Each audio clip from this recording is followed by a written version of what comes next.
Assalomu alaykum aziz hamyurtlar. Hozirgi bo'ladigan mavzu bu bil umurtqalaridagi listez, ya'ni siljish to'g'risida bo'ladi. Endi bil umurtqalarimizdagi siljishni ko'pincha bilamizki, umurtqa pog'onamiz yo oldinga siljiydi yoki orqaga siljiydi. Endi umurtqamizni tutib turadigan kurchaklar bor, mana orqa qismida fascetishni sustav deydi. Shu bo'g'imlar umurtqamizni tutib turadi. Kurchak sifatida mana bunaqa ushlab turadi bir-biridan qochirmasdan. Harakatchanlikni, gibkisni, ya'ni egiluvchanlikni shu ta'minlab beradi. Ma'lum bir o'zgarishlar natijasida, travma natijasida, tug'ma masalan rivojlanishdan qanaqadir anomaliyalar bo'lsa, u holatlarda boyagi tutib turadigan mana bu kurchaklar bo'shashib ketadidagini yoki sinib ketadidagini, bu endi o'z-o'zidan siljishga, ya'ni listezga sababchi bo'ladi. Listezni ham endi ikki xil formasi bo'ladi. Birinchisi bu nostabil formasi, ikkinchisi stabil formasi. Nostabil formasida mana bu kurchak chiqib ketgani uchun umurtqa pog'onamiz ringida ham oldinga orqaga egilib tushganimizda umurtqa pog'onamiz borib kelib o'ynaydi. Bu nostabil formasi. U operatsiya yo'li bilan davolanadigan formasi hisoblanadi. Chunki uni davolaganingiz bilan nostabilness hech qayerga yo'qolib ketmaydi. Paylar qotmaydi. Shuning hisobiga bu umurtqani ikkilamchi stenozini zo'raytiradigan holat, kuchaytiradigan holat hisoblanadi. Ikkinchidan qanaqadir bir noqulay travma olish natijasida yoki noqulay bir joydan harakat qilib qaltis harakat qilish natijasida bu orqa miyani to'g'ridan-to'g'ri bevosita siqib qo'yishi mumkin. Orqa miya ikkalasi ikkita suyak orasida orqa miya siqilib qolgandan keyin bu ikkala oyoqni falaj qilib qo'yadi. Chana g'azolari funksiyalarini buzilishiga sababchi bo'ladi. Ya'ni orqa miyani zararlanishi natijasida shu narsalar kuzatiladi. Undan keyin bunga temir qo'yib qotirsa ham boyagi falajlik tiklanib ketmaydi. Chunki orqa miya boyagi qisilib, ezilgandan keyin u nervlar tiklanishi dargumon juda ham qiyin narsa hisoblanadi. Shuning uchun nostabil formasiga operatsiya deb aytamiz. Endi stabil formasi bo'ladigan bo'lsa, stabil formasida mana bu umurtqamiz joyidan siljigan, lekin kurchaklari butun, shuni hisobiga ushlab turadi.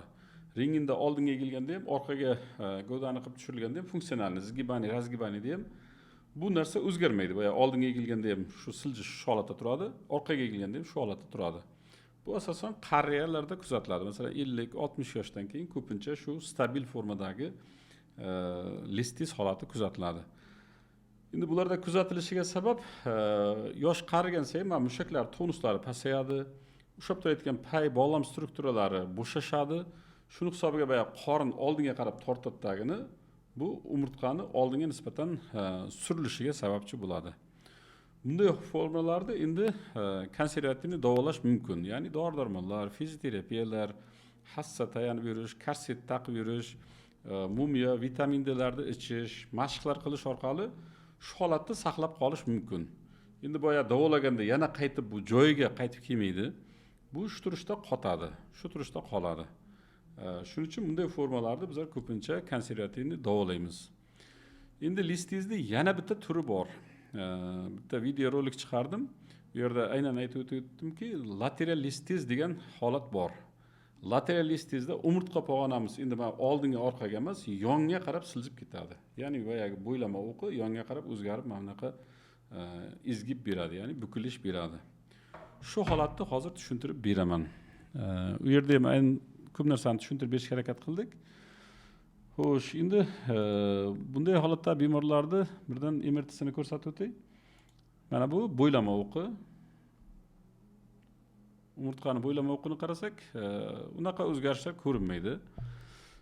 Endi umurtqani mana bu to'g'ri holatda tushirilganini ko'rayotgan bo'lsak,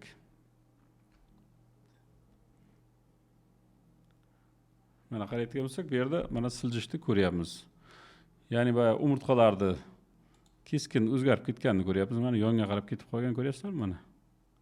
Mana ko'rsatib o'taman. Mana umurtqani bu suyaklarni tuzilishi mana. Shu holatni qarayotgan bo'lsak, mana qanchalikda siljib ketganini bevosita ko'rish mumkin. Ko'ryapsizlarmi? Umurtqani o'qi yon tomonga surilib ketyapti. Bunday holatlarda ham kuzatamiz. Bu narsaning nomi lateral listez deyiladi. Endi umurtqani tutib turadigan pay, bog'lam strukturalari bir tomonlama doimiy noto'g'ri nagruzka berilish natijasida yoki chana g'ozalardagi o'zgarishlar, tizzada, tovon sohasidagi o'zgarishlar natijasida og'riqlar, deformatsiyalar paydo bo'lsa, endi bu bir tomonga qarab qiyshayib yuradi. Shuning natijasida endi umurtqa pog'onasi ham bir tomonga qarab qiyshayib boshlaydi. Buning natijasida endi boya qiyshaygan tomonga qarab umurtqa ikkinchi tomonga kilim berib, mana deformatsiya berib boshlaydi. Shu sababchi bo'ladi. O'zi tayanch harakat tizimimiz, masalan, mushaklar, suyaklar, bo'g'imlar hammasi bitta tizim hisoblanadi. Yurak qon tomir tizimi qanday bitta tizim bo'lsa, masalan, yurakdan boshlanadi, butun hamma joyimizni qonda aylantiradi, yana qaytib yurakka keladi-yu. Shunga o'xshab tayanch harakat tizimi ham alohida bitta tizim hisoblanadi. Ya'ni boyagi plaskostopiya bo'ladigan bo'lsa, tizzada qanaqadir o'zgarishlar paydo bo'ladigan bo'lsa, bularning hammasi, masalan, yurishingizda boyagi poxodkangiz o'zgardimi, yurishingiz, unda butun tayanch harakat tizimini hammasiga nagruzka berib boshlaydi. Shuning uchun masalan tizzasi og'riydigan kasallarga qaraydigan bo'lsak ham, deyarli hammasi bel og'riqdan shikoyat qiladi. Yoki chanoq son bo'g'imida og'riq bo'ladigan bo'lsa, shu belim tolib ketaveradi, belim qotadi deydi. Yoki oyoqda yassi oyoqlik bo'ladigan bo'lsa ham, ular o'zini tengdoshlariga nisbatan lapangnab yuradi yoki yurganda qanaqadir belni harakatlari o'zgarib, bel tez toliqishdan shikoyat qiladi.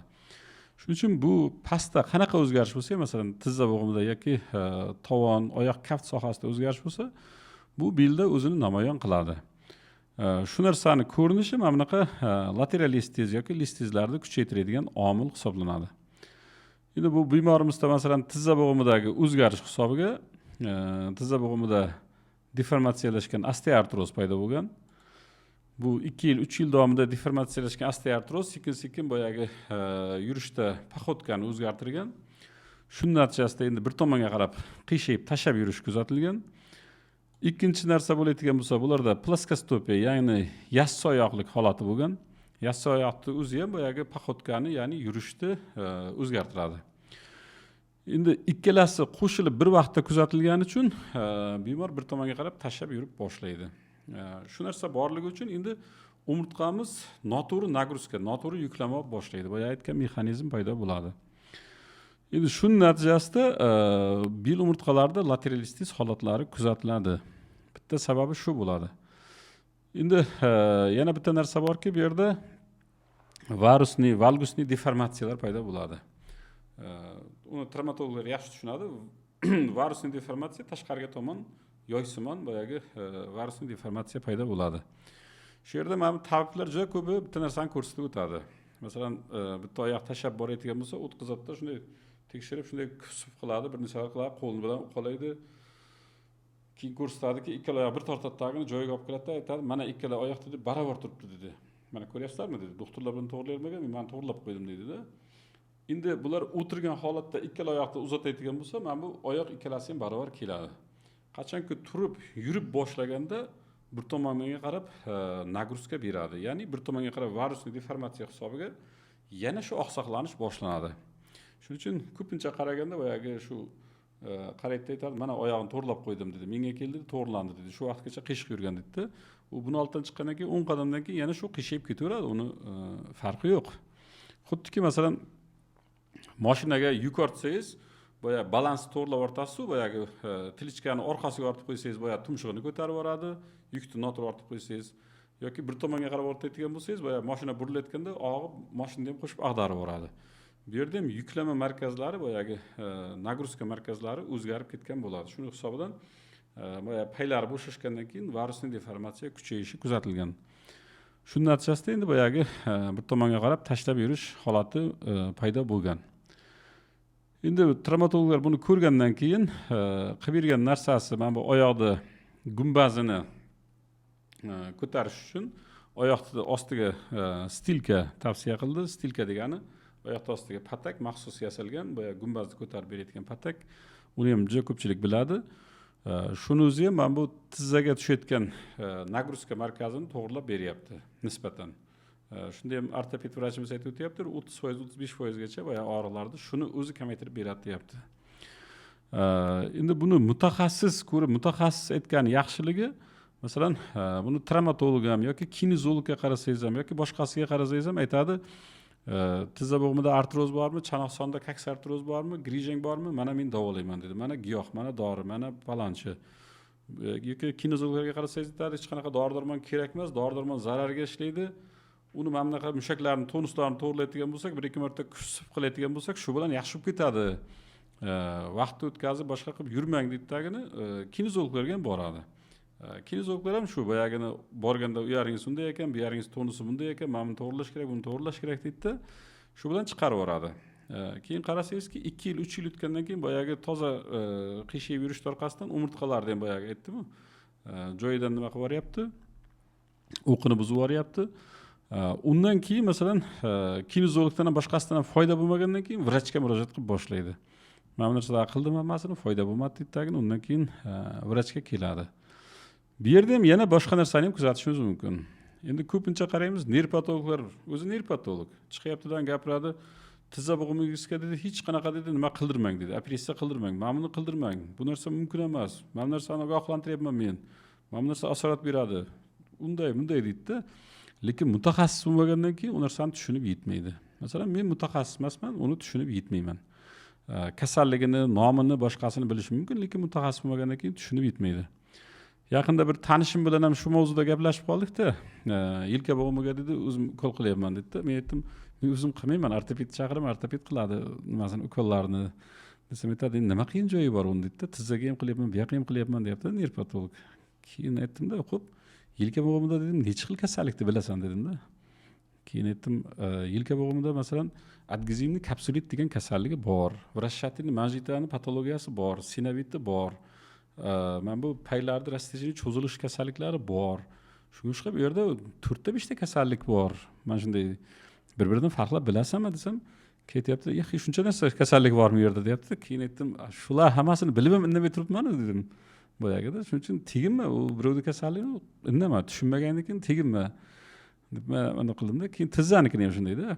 Tizzanikini ham aytdim. Tizza bo'g'imida dedim, u deformistik osteoartrozdan tashqari dedim, mesikda jarohatlanish bo'ladi dedim. Ichkarida kistalar paydo bo'ladi dedim. Sinoviti bor, infeksion kasalligi bor, travmatik kasalliklari bor. Qanaqa kasalliklar bor uning ichida? Tug'ma anomaliyalar bor, boshqasi bor. Mingta kasallik bor, uni nimasiga teginasan? Qo'y, tizzani ham teginma. Bilishchi mutaxassisga ko'rsat degan narsani boyagi tanishimga ham aytdim-da. Hozir nima qilayotganiga aytyapman-da. Shunday endi masalan bu bo'g'im ham katta bo'g'im, tizza bo'g'imi ham katta bo'g'im. Bu yerga masalan ukol qilish qiyin emas. Masalan bitta ukolni tizza bo'g'imiga qilish juda oson. Tashqarisidan ham, ichkarisidan ham xohlagan tomoningizdan kiralasiz. Bo'shliq katta. Bu yerga qilish qiyin emas asli ukolni. Lekin nima maqsadda qilish, qachon qilish, u narsani masalan travmatologlar hech kim ajratib tushuntirib bera olmaydi. Yoki shu kinezologga ham bittasini tashlab berganda uni ham kuzatyapman, keyin qarasam nerpatologda u tizza bo'g'imida dedi, go'loron qilish falon vaqtda falon zarar qiladi, falon narsa qiladi. Odamlar uni ko'ryap, "O" deydi. Blokada qilish mana bunaqa beradi. Plazma qilish mana bunaqa qiladi. O'zingni mutaxassising nerpatolog bo'lsa, neurologiyang davola deydigan odam yo'q-da ularga ham.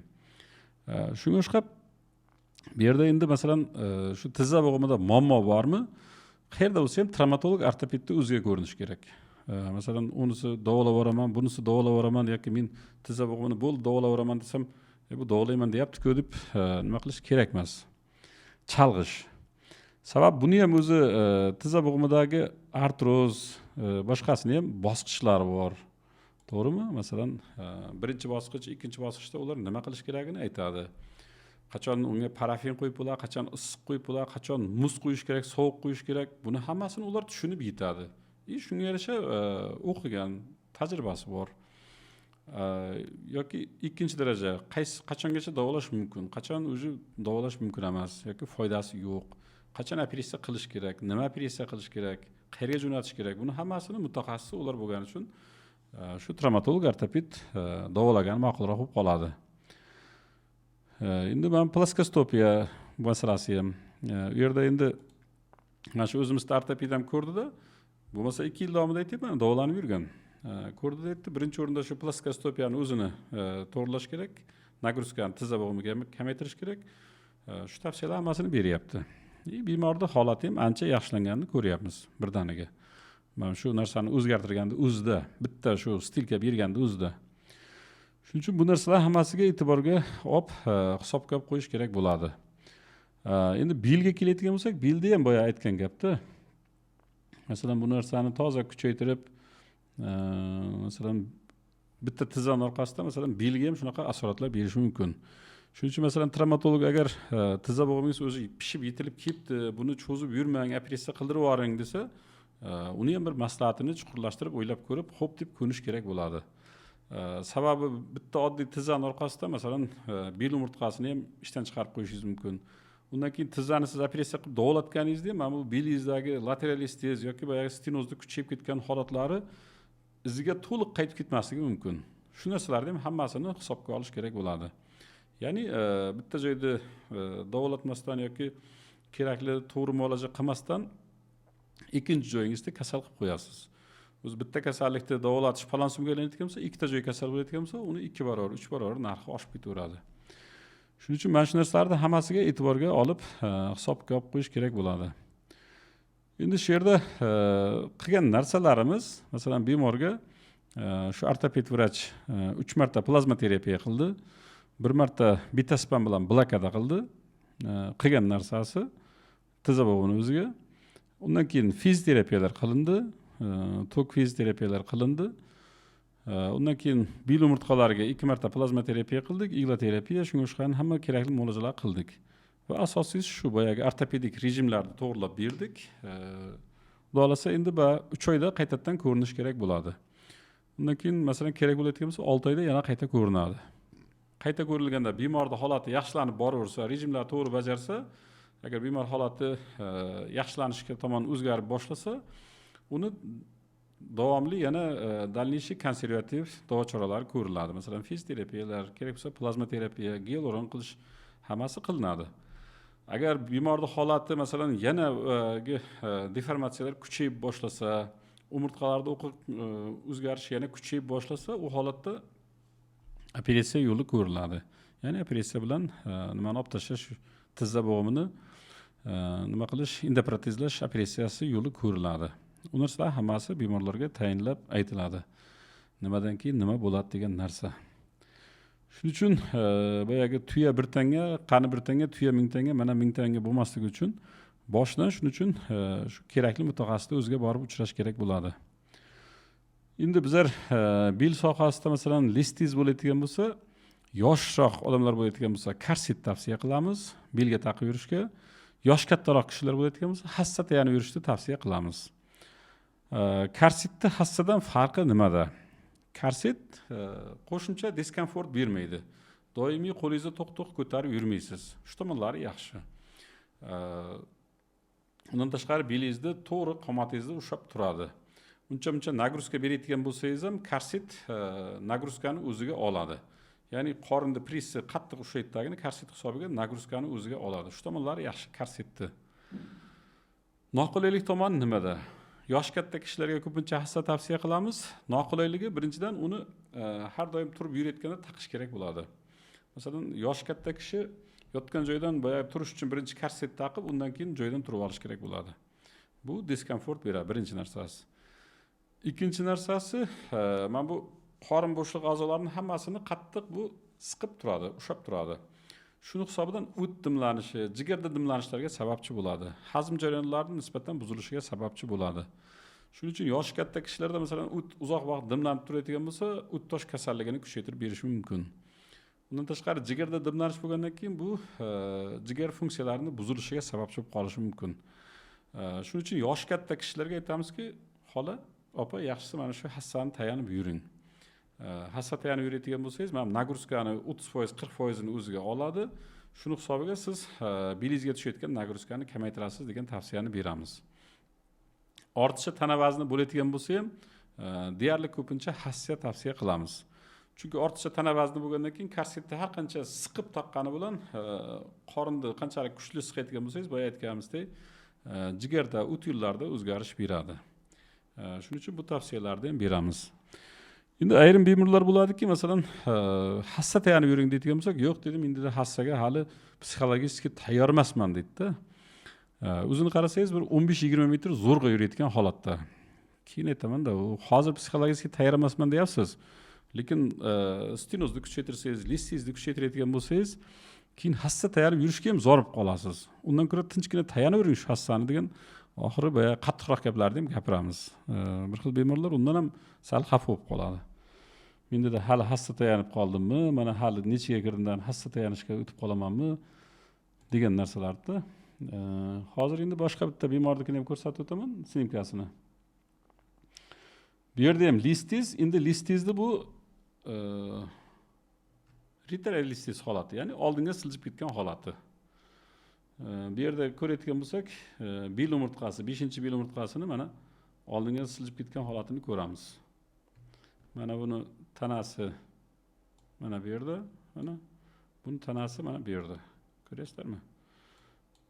Endi bu hola ham mana ko'rayotgan bo'lsalaring 10-oktyabr kuni tomografiyaga tushyapti. 64-yil bo'layotgan bo'lsa 61 yoshda. Endi 10-oktyabrda tushgandan keyin kinezologga borib davolanyapti. Kinezologda 5 kun 6 kun davolanyapti-da, undan keyin boya og'riq qolmay, og'riq kuchayib ketgandan keyin boshqa tanishlar orqali bizlarga murojaat qilib kelyapti. Kelgandan keyin aytyapti, menda ham dedi, shu aytganday dedi, oyog'imga tortgan og'riq bor. Shunaqa. Keyin aytdim, ulardagi grija, ulardagi tezyurasi, sizniki boshqa og'riq, opa. Desam, yo'q, meniki ham dedi, xuddi shunday, shu yaxshi bo'libdi dedi, shunga kelyapman deyapti-da. Keyin aytdim, yo'q, u dedim, qishisi ham dedim, 50 metr, 100 metr, 200 metr yuraveradi bemalol. Lekin siz u 20 metr ham yurolmayapsiz hozirgi holatingizda desam, ham to'g'ri yurolmayapman dedi. Boya yurganda bir 20 metrdan keyin ikkala sonni ushlab, boyagi hola o'tirib qolyapti, qayerga to'g'ri kelsa. Og'riq shu darajada kuchliligidan. Bir 4 oy, 5 oydan beri dedi, to'xtamasdan og'riyapti dedi. Oldin kunduz kuni yurganda og'riyapti dedi, hozir kecha kunduz og'riq beryapti degan shikoyatlarni bildiryapti. Keyin aytdim, tazyunar shuna, boyagi sidik tutolmaslik bormi desam, bor deyapti. Go'shtlaringiz qattiq burab, siqib qolib og'riq beryaptimi desam, xuddi shunaqa og'riq beryapti deyapti-da xola. Endi tomografiyasini boyagi kinezolog olib qolgan ekan. Keyin buni klinikaga telefon qildik, Najot shifoga telefon qildik tagini, snimkasini mana emirtini tashab beringlar desak, emirtini tashab beryapti. Keyin ko'rgandan keyin xolaga aytdim-da, xola, bu sizdagi holatni sizdagi holatni kinezolog ham hal qila olmaydi. Meni ham qo'limdan kelmaydi buni muammoni hal qilish.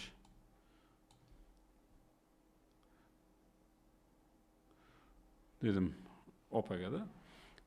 Sababiki men bu umurtqani ochilib turgan joyi, men bu yerda ko'rayotgan bo'lsalaring, men umurtqani ochib turgan joylari 17 ga mana 21 ga teng bo'lyapti-da, kanalning ichi. Shuning ichida endi men bu nervlar joylashgan bo'ladi. Mana bekilib qolgan joyiga qarayotgan bo'lsak, men bu yerda mana orqa miyam turgan joyi. Bu yoq 9 ga teng, bu yoq mana 3,5 ga teng bo'lyapti, 4 ga teng bo'lyapti. Umurtqani kanalning ichi. 12 millimetrdan katta bo'lish kerak-da. Shundan 4 millimetrga bu kichkinalashib qolyapti. Boyagi siljish hisobiga siljigandan keyin shu yerda sariq balonlar qalinlashib ketgandagi kanalni to'liq bekitib qo'yyapti. Keyin aytdim, buni muammosini u kinezolog ham hal qilib bera olmaydi. Kinezolog u mushakdagi muammoni hal qilib beradigan odam. Buni muammosini men ham hal qilib bera olmayman. Siz travmatologiya ortopediya institutiga boringdagini, shu yoqda operatsiya yo'lini ko'ring dedim. Desam, yo'q, unday edi, bunday edi aytdim. Faqat dedim, vaqtingiz ketgani qoladi, pulingiz ketgani qoladi. Boshqa hech narsa bo'lmaydi. U siz xohlayotgan narsa men ham tushunib turibman. Masalan, operatsiyasi shu dori-darmon bilan tuzalib ketish degan narsani. Keyin xolaga aytdim-da, hech bo'lmasa hasatayani yurib turishingiz kerak desam, boyagi qiz ham aytayapti, birdaniga baqirib yuboryapti. Aytadi, yo'q dedi, menda hali dedi, hasatayani nima dedi. Tengdoshlarim emas, chopib yuribdi dedi, men hasatayanamanmi dedi. Keyin aytdim, bu narsani shurush yuradigan bo'lsangiz, uzoq 6 oy bo'lmasa 1 yilga bo'lmasdan dedim, operatsiya ham qildirmasdan hassa ham tayyormay yuradigan bo'lsangiz, umuman shu hasatayani yurishga ham bo'lib qolasiz. Xohlab orzu bo'lib qoladi, hasatayani yurisham degan narsalar aytdim-da, travmatologiyaga jo'natib yubordik. Endi operatsiya qildirganmi, qildirmaganmi, uni dalnishisini hozir bilmayman. Shu bir 3 kun oldin keldi. Shu narsa hammasini ko'rgandan keyin kerakli tavsiyalar berdik tagini jo'natib yubordik. Ya'ni mana bunaqa holatlarga tushayotgan bo'lsa, masalan, ortiqcha vazn bo'lsa, yurishda 20 metr ham yura olmasa, tazyiq narishina bo'lsa, undan tashqari boya kecha kunduz to'xtamasdan og'riq berayotgan bo'lsa, bu yerda to'g'ridan-to'g'ri birdaniga operatsiya qilish variantini ko'rish kerak bo'ladi. Chunki bu narsa yana ham kuchayib ketadigan bo'lsa, umurtqani to'liq ko'zini bekitib qo'yadigan bo'lsa, u operatsiya qilganda ham foyda bermaydigan darajaga yetib keladi. Undan keyin borib masalan operatsiya qilinglar, bo'ldi, oldirib nima qilib tashinglar, operatsiya qilib temir bilan qotirib beringlar desa ham, bu narsaning foydasi tegmaydi kasalga. Shuning uchun hamma narsani o'z vaqtida qilgan ma'qul. Ya'ni boyagi vaqtni cho'zib, boyagi sog'liqni to'liq yo'qotib bo'lgandan keyin bu narsalar hammasini tiklayman deb orqasidan chopish kerak emas. Shuning uchun boyagi Maftunqulning she'ri bor-ku, sog'liq qadrini bil, xasta bo'lmasdan burun. Xastalik shukrini qilgin toki o'lmasdan burun deydi-yu. Shunga o'xshagan boyagi sog'liqni o'zini qadrini bilish kerak-da. Masalan, dalnish og'irlashib borayotgan maslahatini beryaptimi? Demak, shu narsani ko'rish kerak bo'ladi. Endi tiza bo'g'imi bo'yicha bo'lgan muammoni ham boya hammasini tushuntirib berdim.